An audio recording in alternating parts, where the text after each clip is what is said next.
함께 따라하겠습니다. 불쌍히 여기사. 불쌍히 여기사. 여러분 혹시 여초현상이라는 말씀을 들어본 적 있으십니까? 여초현상. 남자의 인구수보다 여자의 인구수가 더 많아지는 현상을 여초현상이라고 이야기를 합니다. 인구학에서 보면 남녀의 성비를 여성 100명당 남자가 몇 명인가 이렇게 계산을 하는데요. 자연 상태에서 성비는 105명이라고 이야기를 합니다. 그러니까 남자가 5명이 더 많은 거죠. 그런데 점점 갈수록 여자의 수가 여성의 수가 많아지고 있다라는 것입니다. 예를 들면 1990년도에는 그 성비가 116.5명이었어요. 그러니까 10명이나 남자가 훨씬 더 많은 거였죠, 평균보다. 지금은요 104.9명입니다. 11명이 차이가 나는 거예요. 서울과 부산 같은 대도시는 벌써 95명입니다. 쉽게 말하면 이 도시로 갈수록 우리 여성분들이 더 많다라는 거죠. 그것도 그런 것이 요즘 성도님들을 보면 이렇게 아이를 낳으면요, 이렇게 딸 아이를 낳으면 좀 더 좋아하시는 것 같아요. 여아 선호 사상이 좀 더 강조되고 두드러져 가고 있는 건 아닌가라는 생각을 하게 됩니다. 그런데요, 지금의 이 모습과는 전혀 달리 성경 시대에는 남존여비 사상이 아주 지배적이었습니다. 물론 지금도 이슬람 문화권에서는 여전하지만 여자는 인구의 수에 들지도 못했습니다.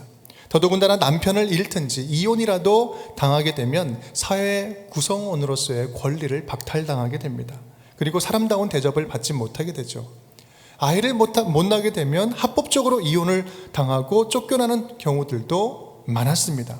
지금으로 보면 상상도 하지 못할 일들이죠. 그래서 구약에서는 사회 구성원들 가운데 가장 약자, 가장 극빈자를 이야기할 때 세 부류를 이야기하죠. 객과 고아와 과부. 객이라는 것은 지금으로 말하면 구루, 그 난민을 이야기하는 것입니다. 과부가 그 가운데 하나 들어가는 것이죠. 성경 안에 나타난 하나님의 첫 번째 관심은 언제나 이러한 약자들에게 첫 번째 관심이 있었다라는 것을 볼 수 있습니다. 그리고 그 하나님의 마음은 율법을 받던 3500년 전이나 지금이나 동일한 것입니다. 하나님이 이스라엘 백성을 선택한 이유도 바로 거기에 있죠. 신명기 7장 7절 말씀을 보면 내가 너희를 선택한 것은 너희가 오히려 모든 민족 중에서 가장 작은 민족이니라, 작기 때문에 선택했다라고 말씀을 하십니다. 가장 작고 약한 자, 없는 자를 선택하셔서 그들을 통해 교만한 자를 부끄럽게 하고 또 우리의 연약함을 통해서 하나님의 능력과 하나님의 존재를 드러내게 하는 것, 그것이 바로 약자를 향한 하나님의 뜨거운 마음이요 하나님이 자기를 계시하시는 방식이다라는 사실입니다. 예수님께서 오셔서 가장 큰 관심을 가지고 하신 일이 바로 또한 그렇습니다. 누가복음 4장 18절 19절 말씀, 예수님께서 하신 사명 선언문이죠. 주의 성령이 내게 임하셨으니 이는 가난한 자에게 복음을 전하게 하시려고 내게 기름을 부으시고 나를 보내사 포로된 자에게 자유를, 눈먼 자에게 다시 보게 함을 전파하며 눌린 자를 자유롭게 하고 주의 은혜의 해를 전파하게 하려 하심이라 하였더라. 가난한 자, 포로된 자, 눈먼 자, 눌린 자, 지친 자, 다친 자, 갇힌 자 불쌍히 여기시고 회복시켜서 영원한 하나님 나라를 맛보게 하겠다. 이것이 예수님께서 오신 목적이다 라는 말씀입니다. 우리가 10월 한 달을 예수님을 만난 여인들이라는 이야기를 듣는 이유도 바로 여기에 있습니다.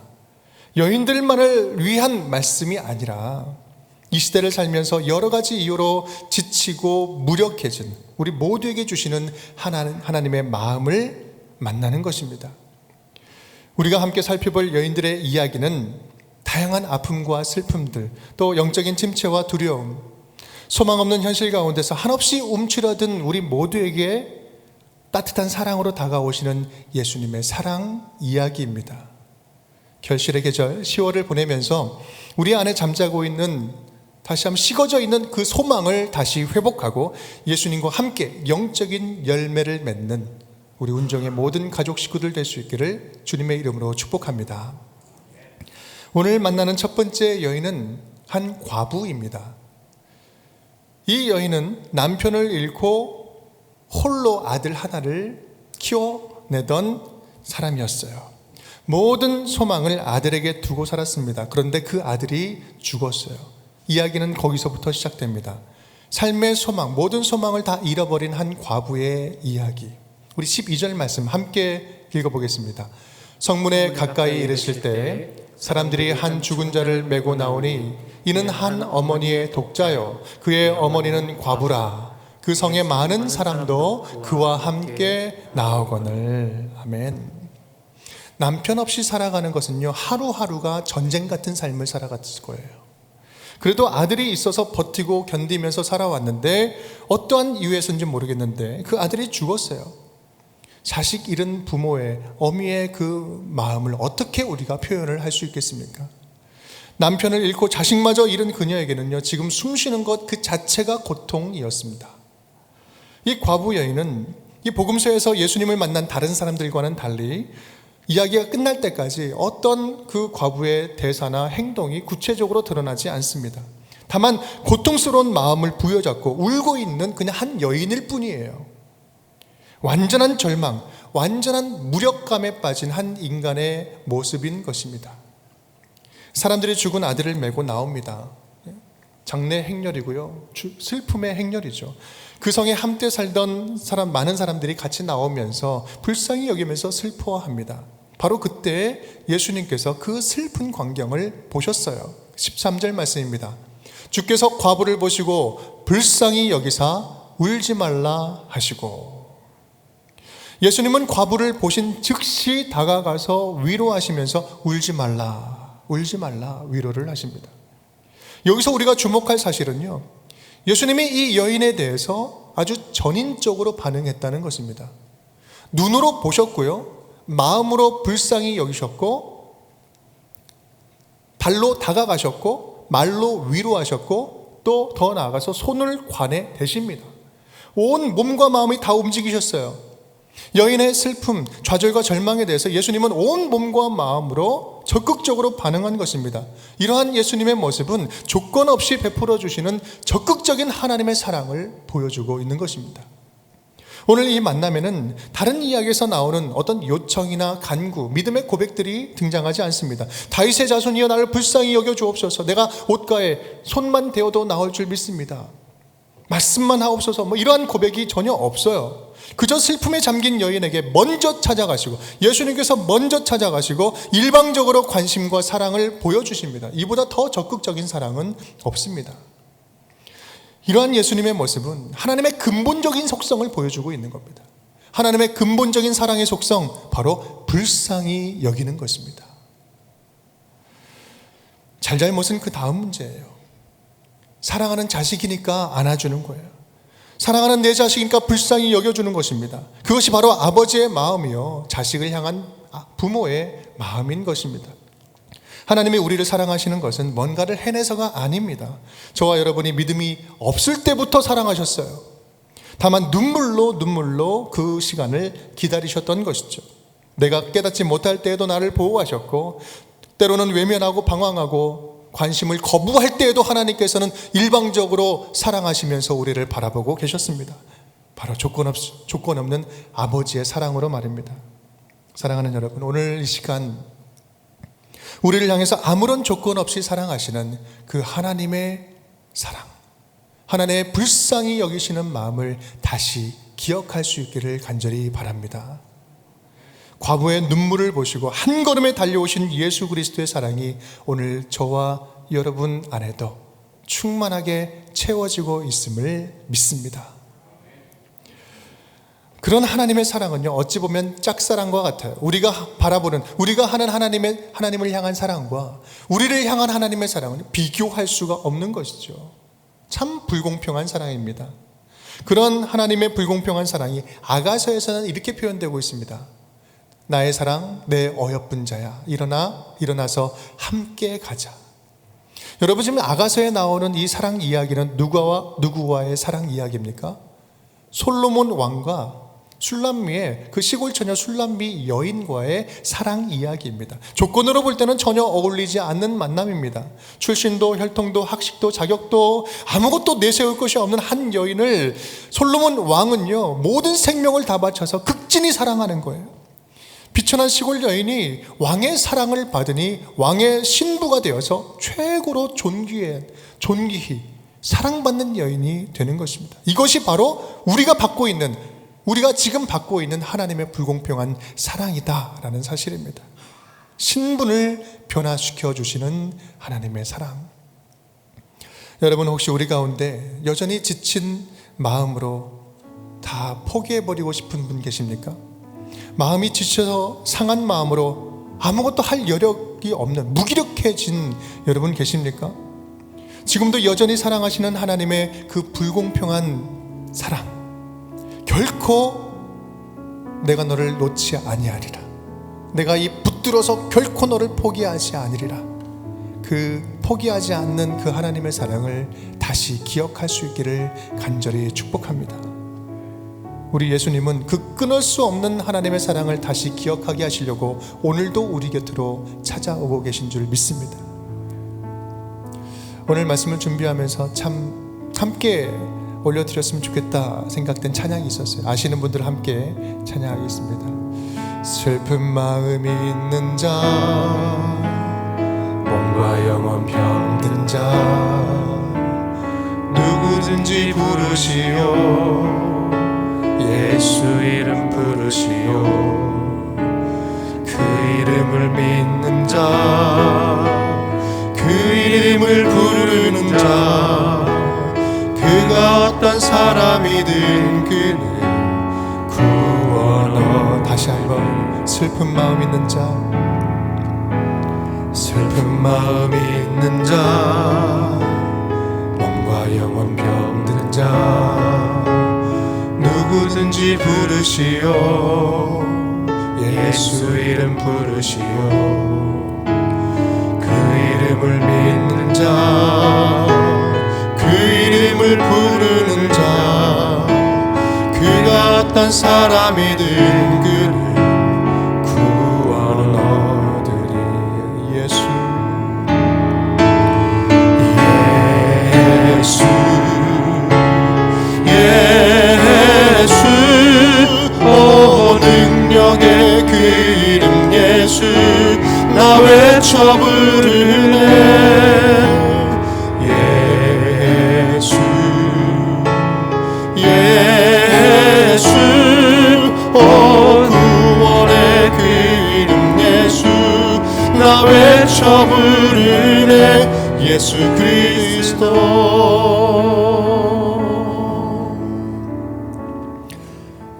과부의 그 아픔과 고통을 긍휼하심으로 덮으시고 또 죽은 자를 살려 다시 소망을 노래하게 하신 그 은혜가 예수 그리스도의 이름을 부르는 저와 여러분에게도 가득 차고 넘치기를 주님의 이름으로 축원드립니다. 우리가 이 사실을, 긍휼하심, 다함 없는 하나님의 그 긍휼하심과 사랑하심을 기억할 때 자연스럽게 나타나는 그리스도인의 삶의 방식이 있습니다. 그것은 바로 우리가 긍휼하심을 받은 대로 긍휼히 여기면서, 불쌍히 여기면서 살아가는 거예요. 이 세상을 바라보면서 불쌍히 여기는 마음을 품고 살아가는 것입니다. 하나님이 우리에게 바라시는 사랑, 어떤 사랑인지 가만히 살펴보면요, 모든 사랑은 불쌍히 여기는 것에서부터 시작을 하더라고요. 원수를 사랑하라, 원수를 내 몸같이 사랑하라. 어떻게 원수를 곧바로 사랑할 수 있습니까? 우리는 그 원수를 사랑할 수 있는 능력이 없습니다. 이것처럼 힘든 명령이 없어요. 착한 일을 얼마든지 하겠어요. 좀 돈 쓰는 거 좀 얼마든지 노력해보겠어요. 그런데 그 왼수 같은 그 인간은 내가 절대로 사랑하지 못해. 어떻게 사랑할 수 있습니까? 그런데요, 사랑하지는 못해도 첫 번째 문을 여는 거, 불쌍히 여기는 것은 할 수가 있습니다. 오죽했으면 하나님이 보시면서 얼마나 안타까워하실까, 얼마나 불쌍히 하실까. 그 마음은 품을 수 있는 거예요. 원수 사랑은요, 그렇게 불쌍히 여기는 것부터 시작할 수 있습니다. 여러분, 하나님이 우리에게 하라고 하신 그 용서도 마찬가지예요. 70번씩 7번 용서해라. 이건 완전하게 용서하라는 건데, 우리가 어떻게 우리의 마음을 완전히 산산조각 내고 갈기갈기 찢어놓은 그 사람을 용서할 수 있겠습니까? 용서 못해요. 우리는 예수님처럼 곧바로 용서 못합니다. 다만 용서는요, 불쌍히 여기는 것부터는 시작할 수 있는 거예요. 우리 마태복음 18장 33절은 이렇게 이야기합니다. 내가 너를 불쌍히 여김과 같이 너도 내 동료를 불쌍히 여김이 마땅하지 아니하냐. 이거 1만 달란트 빚진 자가 100달란트 빚진 자기 빚진 자 그 사람을 용서하지 못하는 그 모습을 그 이야기로 예수님께서 비유적으로 설명하고 있는 거예요. 네가 받은 불쌍히 여김 이것을 생각하면 지금 너가 불쌍히 여길 사람들이 얼마나 많이 있느냐. 성경에서 말하는 용서는 불쌍히 여기는 것에부터 시작하는 것입니다. 불쌍히 여기는 마음은 마음과 마음의 거리를 가깝게 하고 또 서로의 관계 속에서 하나님의 나라를 빚어내는 능력이 있습니다. 어떤 분은 긍휼을 불쌍히 여기는 것을 타인을 위해서 아파하는 능력이다라고 이야기를 했습니다. 참 멋진 표현이죠. 여러분에게는 타인을 위해서 아파하는 능력이 있습니까? 중보기도를 하려 해도요, 이 긍휼한 마음, 불쌍히 여기는 마음이 없으면 1분도 할 수 없는 것이 중보기도입니다. 아무리 선교하고 구제하고 봉사활동을 많이 해도 불쌍히 여기는 하나님의 마음을 품고 하지 않으면 그것은 자기의 의로움만 쌓아 올리는 위험한 행동이 되는 거예요. 그래서 불쌍히 여기는 마음은 그리스도인의 삶에 절대적으로 필요한 것입니다. 삶의 방식인 거예요. 그래서 예수님의 핵심적인 가르침 팔복 가운데 하나 이렇게 설명을 하고 있습니다. 마태복음 5장 7절 말씀 함께 읽겠습니다. 긍휼히 여기는 자는 복이 있나니 저희가 긍휼히 여김을 받을 것이요 불쌍히 여기는 것은 그리스도인의 필수 덕목이다라는 사실입니다. 또한 누가복음 10장 선한 사마리아인 비유에서도 이렇게 이야기합니다. 함께 읽을게요. 내 생각에는 이 세상 사람 중에 누가 강도 만난 자의 이웃이 되겠느냐. 이르되 자비를 베푼 자니이다. 예수께서 이르시되 가서 너도 이와 같이 하라 하시니라. 아멘. 자비를 베푼 자니이다. 여기서 이야기하는 자비 헬라어로 엘레오스라는 단어인데 긍휼과 똑같은 단어입니다. 나의 사랑을 입고 불쌍히 여김 받은 나의 자녀들아 너희도 불쌍히 여기면서 이 세상을 바라보면서 불쌍히 여기면서 살아가자. 이것이 그리스도인의 삶의 방식이다. 제자들의 삶의 방식이다. 그렇다면 그리스도인은 누구를 불쌍히 여기면서 살아가야 될까요? 누가복음의 말씀대로라면 내가 선택한 사람, 내가 선택한 장소, 내가 선택한 시간에서 긍휼을 베풀어 주는 것이 아니라 하나님이 붙여준 사람, 때로는 내 마음으로는 불쌍히 여기지 못할 사람, 도와주기 힘든 상황에서도 적극적으로 불쌍히 여기면서 긍휼을 베풀어 주라라는 말씀입니다. 바로 선한 사람 사마리아인을 한번 보십시오. 가만 보면 그 전에 왔던 레위 사람, 제사장 뭐 다른 이유들이 있었을 거예요. 바쁜 이유들도 있었을 것입니다. 하지만 이 사람도 바빴어요. 여관 주인에게 돈을 주면서 다시 자기는 일을 하러 가는데 갔다 와가지고 더 든 거 있으면 내가 돈을 더 주겠다라고 이야기를 하잖아요. 너희도 불쌍히 여기면서 살라라는 이 말씀은 너희가 선택한 사람을 너희 중심, 자기 중심적으로 도우라는 말이 아니라 삶을 살아가면서 순간순간 하나님이 붙여주시는 그 사람들에게 적극적으로 마음을 쓰면서 살아가라. 마음을 쓰면서 살라는 말씀입니다. 사실 그 긍휼의 가장 실제적인 대상이 누굴까요? 그것은 바로 여러분 주변에 있는 가장 가까이 있는 사람들입니다. 가장 가까이 있어서 소중한 줄 몰랐던 사람들, 내가 습관적으로 무시하고 판단했던 사람들, 내가 어제도 만났고 오늘도 만나고 있고 내일도 만날 가장 가까운 사람들의 마음을 헤아리는 것, 그들에게 바로 긍휼이 필요한 것입니다. 우리는 가까이 있는 사람에게 가장 함부로 대하기 쉬워요. 그래도 되는 줄 알죠. 늘 가까이 있으니까 소중한 줄 모르는 것이고요. 가장 불쌍히 여겨줘야 할 사람은 지금 여러분 가장 가까이 있는 그 사람들입니다. 주변에 있는 분들이죠. 이 가정의 예만 들어도 그렇습니다. 여러분의 아내, 여러분 얼마나 긍휼한 마음으로 바라보면서 고마워하고 있습니까? 지금의 그분이 아니면 어떻게 지금의 남성분들, 지금의 여러분이 되었겠습니까? 또한 여러분의 남편들을 바라보면서 어떻습니까? 얼마나 수고롭게 가정을 세워가고 있는지, 출근할 때나 퇴근할 때, 아니 지금은 떠나고 없지만 그분을 생각하면서 또 지금의 집에 계신 그 모습을 보면서 얼마나 불쌍한 마음으로 한마디 한마디를 건네고 사랑을 표현하고 있습니까?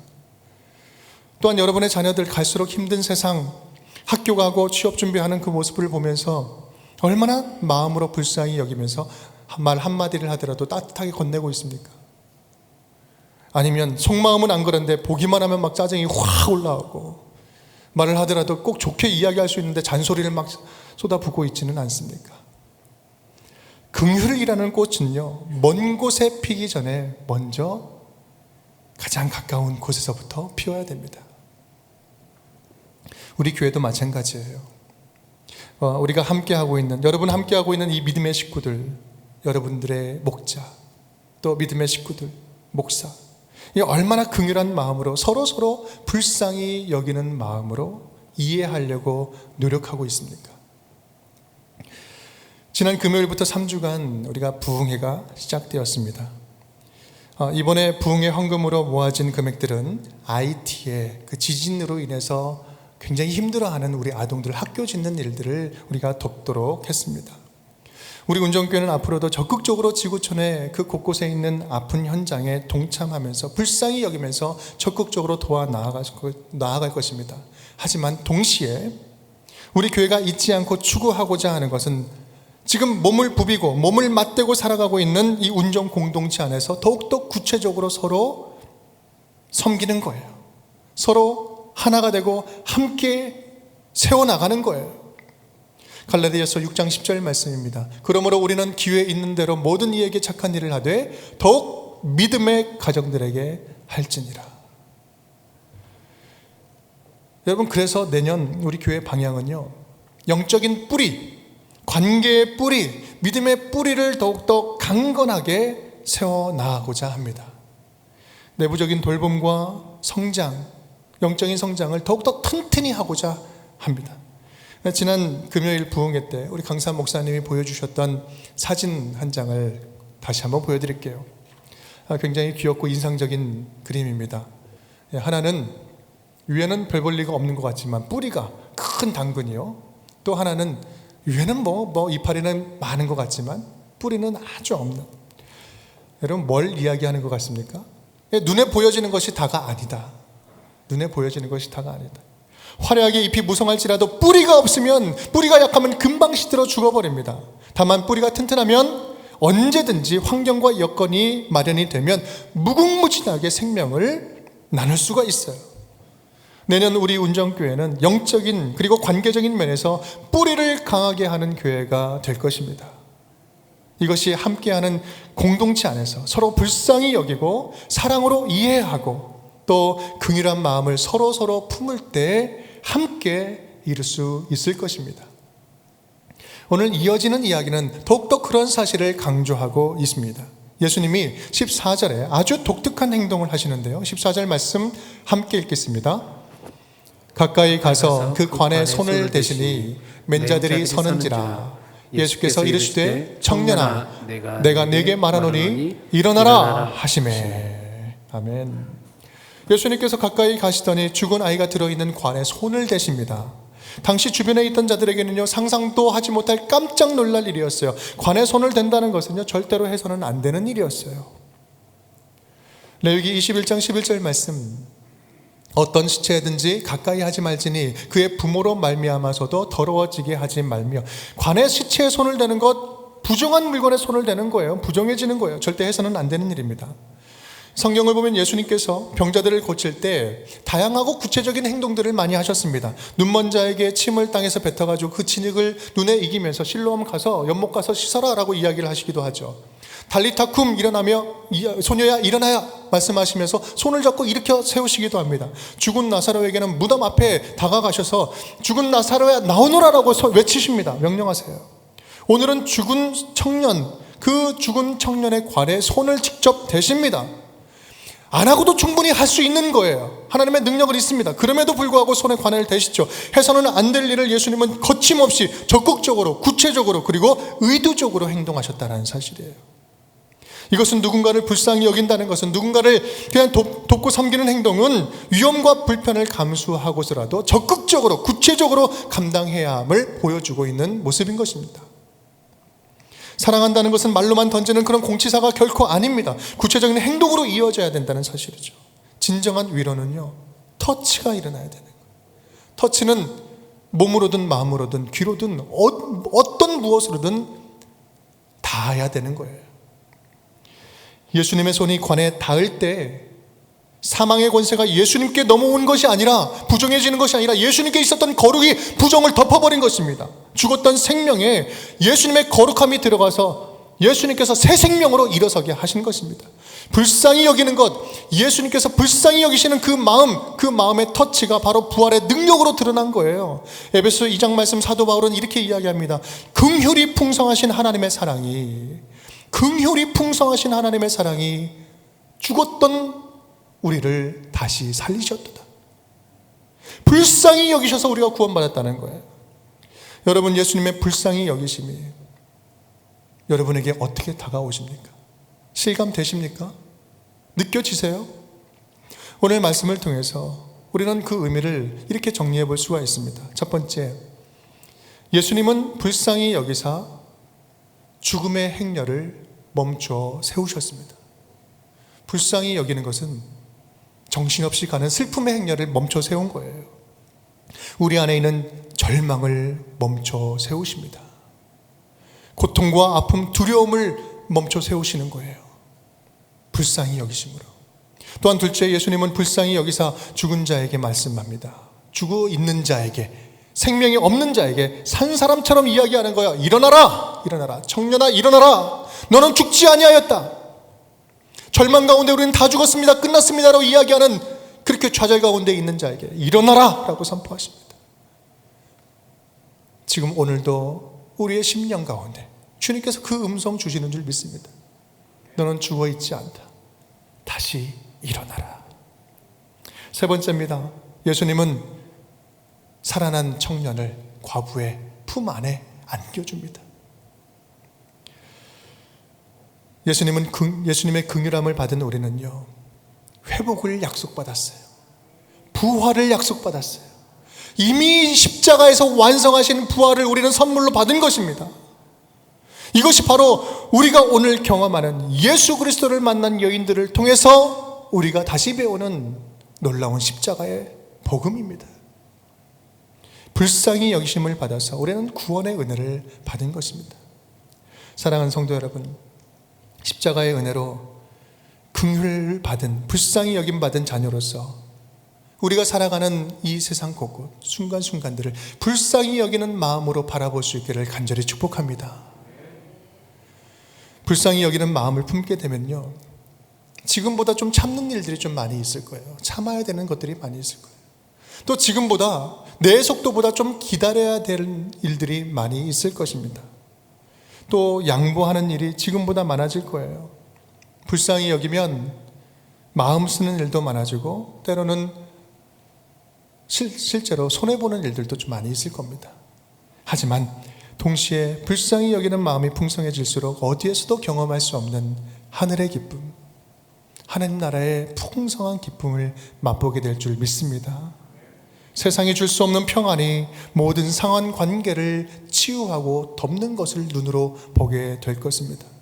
마음이 풍성해지는 거예요. 그래서 연약하고 무력하게 넘어진 자들에게 주님의 위로를 전할 수 있는 거룩한 복의 통로가 될 줄 믿습니다. 오늘 마지막 절입니다. 함께 읽겠습니다. 16절. 모든 사람이 두려워하며 하나님께 영광을 돌려 이르되 큰 선지자가 우리 가운데서 일어나셨다 하고, 또 하나님께서 자기 백성을 돌보셨다 하더라. 아멘. 하나님께서 자기 백성을 돌보셨다, 찬양을 하는 것입니다.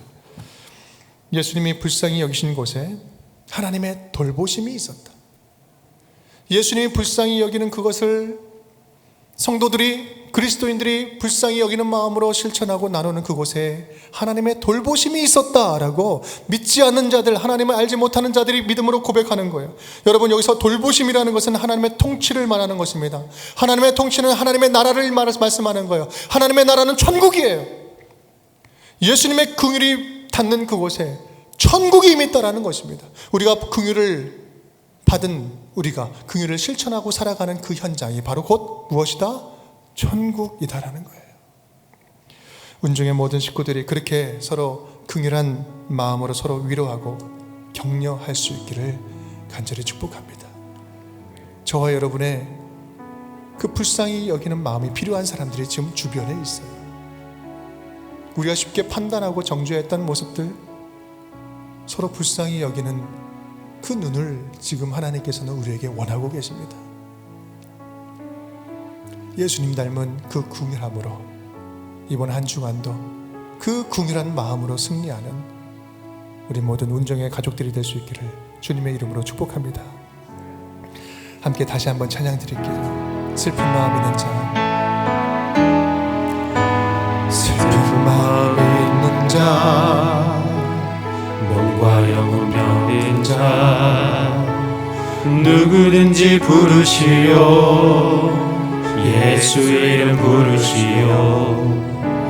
그 이름을 믿는 자, 그 이름을 부르는 자, 그가 어떤 사람이든 그는 구원 얻으리. 예수 예수 오 능력의 그 이름 예수 나 외쳐 부르네. 예수 예수 오 구원의 그 이름 예수 나 외쳐 부르네. 예수 그리스도 예수 예수 오 능력의 그 이름 예수 나 외쳐 부르네. 예수 예수 오 구원의 그 이름 예수 나 외쳐 부르네. 예수 그리스도. 우리 이 시간 함께 기도하겠습니다. 그렇습니다. 우리가 긍휼하심을 입어서 여기까지 왔습니다.